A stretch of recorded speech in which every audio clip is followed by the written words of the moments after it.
Iran America యుద్ధం ఉద్రిక్తంగా మారింది. Hormuz జలసంధి ప్రవేశ మార్గంలోని ఒమన్ తీరంలో ఇండియన్స్ ఉన్నటువంటి మరో నౌక పైన తాజాగా దాడి జరిగింది. సెట్టెబెల్లో అనేటువంటి వాణిజ్య నౌక పైన దాడి చేసింది అమెరికా. సోహెర్ తీరం సమీపంలో ఈ అటాక్ చోటు చేసుకుంది. తమ ఆదేశాలను పాటించకపోవడంతోనే దాడి చేసినట్లుగా యుఎస్ సెంటర్ కమాండ్ వెల్లడించింది. ఇక పలావు జెండాతో బయలుదేరినటువంటి ఈ వాణిజ్య నౌక లక్ష్యంగా కూడా దాడి తీవ్రంగా ఖండించింది భారత విదేశాంగ శాఖ.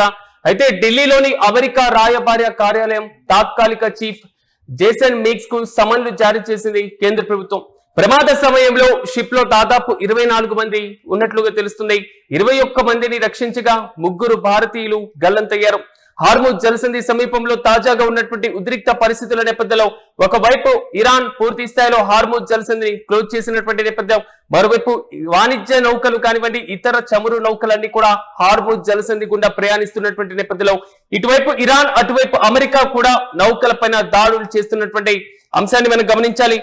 ఇక్కడే భారతీయులు ప్రయాణిస్తున్నటువంటి ఇండియన్స్ ఉన్నటువంటి మరో నౌక పైన ఒమన్ తీరంలో తాజాగా దాడి జరిగింది. గతంలో కూడా 2-3 సందర్భాలలో యుద్ధం తర్వాత ఇదే పరంపరలో దాడి జరిగినటువంటి పరిస్థితులు కూడా మనం చూసాం. సెట్టెబొల్లా అనేటువంటి వాణిజ్య నౌకకు సంబంధించినటువంటి విజువల్స్ ప్రస్తుతం సోషల్ మీడియాలో వైరల్ గా మారుతున్నాయి.